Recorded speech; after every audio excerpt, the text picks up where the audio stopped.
मालिक को प्रणाम। सभी अभ्यासी भाई बहनों को नमस्कार।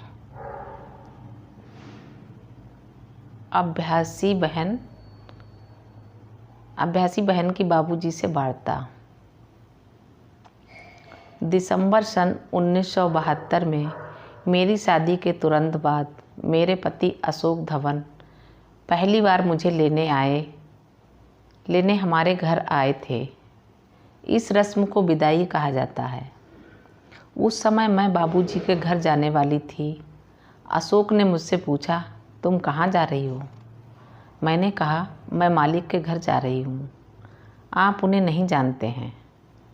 जब तक मैं नहीं आती आप भाई भाभी के साथ घर में बैठकर बातचीत कर सकते हैं।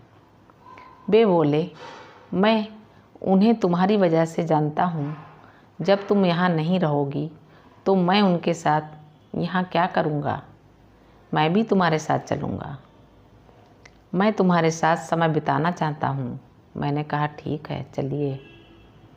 मुझे मालूम नहीं था कि बॉम्बे की फिलिप्स लाइट्स कंपनी में काम करते हुए अशोक को अमीबिक डिस्टेंसरी हो गई थी। इस बीमारी की वजह से उनके पेट में गैस बनती थी, जिसकी वजह से छाती में भारीपन हो जाता था और ऐसा महसूस होता था मानो उन्हें दिल का दौरा आ जाएगा।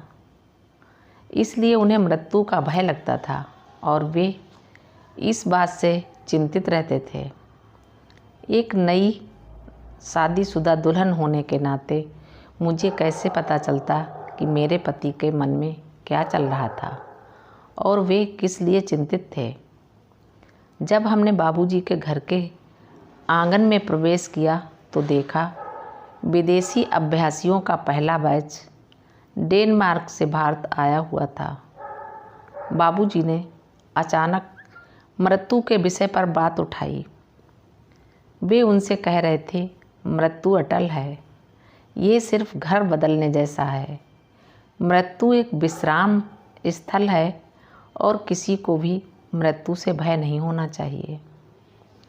अशोक ये सब कुछ सुन रहे थे और बहुत आश्चर्यचकित थे, क्योंकि जिस समय हमने बाबूजी के घर के आंगन में प्रवेश किया तब अशोक के मन में मृत्यु का भय था। जब उन्होंने इसी विषय पर बात सुनी तो वे चौंक गए कि बाबूजी कैसे उनकी मनोदशा को जान गए। वे तुरंत ही समझ गए कि इस बुजुर्ग इंसान में ज़रूर कोई शक्ति थी। कुछ समय बाद बाबूजी हमारी ओर देखकर बोले, अशोक बाबू, हमें शशि को अंदर कमरे में ले जाकर कुछ निजी बात करनी है। इसके लिए आपकी अनुमति चाहिए। अशोक ने कहा, वह आपकी बेटी जैसी है, आप मुझसे अनुमति क्यों मांगते हैं? आप उसे ले जा सकते हैं। बाबूजी ने फिर कहा, आपसे अनुमति मांगना शिष्टाचार है। बाबूजी महाराज जैसे दूसरों के साथ व्यवहार करते थे, उनका शिष्टाचार बातचीत में उनकी सौम्यता से हमें ये सीख मिलती थी कि ये सारे गुण हमें खुद में विकसित करने चाहिए। बेशक वे अपनी सीख में कभी कभी अडिग होते थे। वे मुझे अपने कमरे में ले गए और हमेशा की तरह मुझसे कुछ पत्र लिखवाए। मेरे वापस लौटने पर मेरे पति ने बाबूजी की प्रशंसा करते हुए कहा, तुम्हारे गुरु कितने महान हैं। उन्हें पता चल गया कि मेरे मन में क्या चल रहा है। जब मुझे अशोक की परेशानी के बारे में पता चला तो मैंने बाबूजी से पूछा, मुझे बताएं, अशोक को कोई अंदरूनी तकलीफ़ तो नहीं? मेरा इरादा बाबूजी से इसका इलाज कराने का नहीं था। वह केवल एक स्वाभाविक चिंता थी ताकि अगर वैद्य की सहायता की ज़रूरत हो तो उसके लिए जाया जाए। उन्होंने मुझसे कहा, अशोक पूरी तरह से स्वस्थ हैं। आप आम इंसान से ज़्यादा। यह इसलिए हो रहा है क्योंकि वे अपने पिछले जीवन के अनुभव को याद कर रहे हैं। अगर वे उनसे उबर जाएं तो इस तकलीफ़ से आज़ाद हो जाएंगे। फिर उन्होंने मुझसे हैदराबाद पहुंचने के 15 दिन बाद इस विषय पर पत्र लिखने को कहा। एक दिन काम पूरा होने के बाद अशोक ने मुझसे कहा कि उन्हें मृत्यु से संबंधित विचार आते रहते थे। अब चमत्कारिक रूप से उन्हें महसूस हुआ, ये मृत्यु का डर कैसा। अब अचानक उनमें यह भावना आई कि मृत्यु का भय निरर्थक है और उन्हें इससे बिल्कुल भयभीत नहीं होना चाहिए। वे खुश थे कि उनका मृत्यु का भय 50% कम हो गया। ये शाहजहाँपुर से लौटने के ठीक 15 दिन के बाद की बात है। मैंने बाबूजी के कहे मुताबिक उन्हें इसके बारे में पत्र लिखा। उसके जवाब में उन्होंने कहा, तुम हमें 1 हफ्ते बाद फिर से इस विषय में पत्र लिखो। 1 हफ्ते बाद अशोक ने कहा कि वे मृत्यु के भय से 75% तक आज़ाद हो गए हैं। मैंने बाबूजी महाराज के कहे अनुसार उन्हें फिर पत्र लिखा। बाबूजी ने बताया कि मैं उन्हें फिर से 1 हफ्ते बाद पत्र लिखूं। अगले हफ्ते अशोक ने मुझे बताया कि वे 90%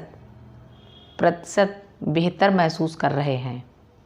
ये बात मैंने बाबूजी को पत्र में लिखी। उन्होंने कहा, बाकी का 10% उनकी पिछली यादों की वजह से है और ये 10% भी चला जाएगा। उनसे रोज़ 10 मिनट ध्यान करने के लिए कहो। वे इस तकलीफ़ से पूरी तरह से उभर गए और मैं तो यही कहूँगी कि ये चमत्कार से कम नहीं था। कोई इस बात को समझ नहीं पाया कि बाबूजी महाराज ने अशोक के दिल में जो बीज बोया था वही अपना काम कर रहा था। वास्तव में वे अभ्यासियों में ऐसा बीज बोते और आत्मविश्वास के साथ कहते कि फला चीज़ उभर कर इस तरह खुलकर अमुक समय पर सामने आएगी।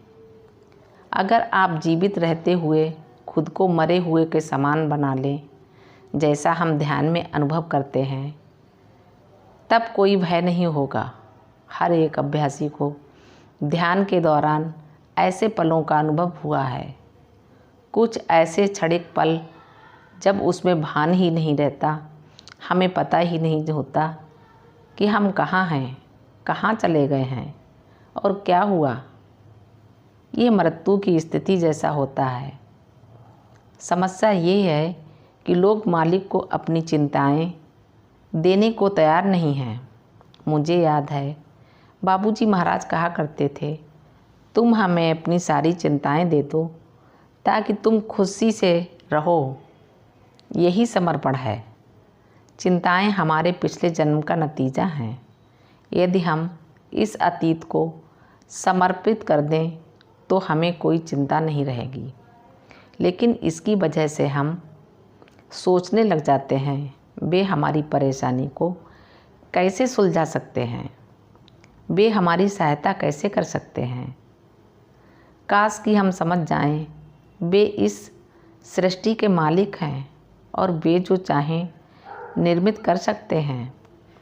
तब जाकर हम समझ पाते हैं कि वे सब कुछ जानते हैं और सभी को जानते हैं।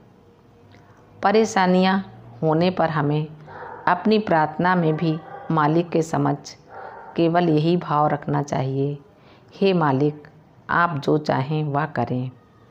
केवल वे ही हमारी सहायता कर सकते हैं, हम केवल उनकी सेवा कर सकते हैं। मैं सोच रही थी कि हम अपनी परेशानियों को उन्हें क्यों नहीं सौंप पाते। जवाब यह आया कि हमें अपनी तकलीफ़ों और दर्द में मज़ा आने लगता है, इसलिए हम उन्हें मालिक को सौंप नहीं पाते। हमें मालिक को सब कुछ समर्पित कर देना चाहिए। सब कुछ। यदि दिल में स्वीकृति का भाव हो तो समर्पण भी अपने आप आ जाएगा। मालिक को प्रणाम।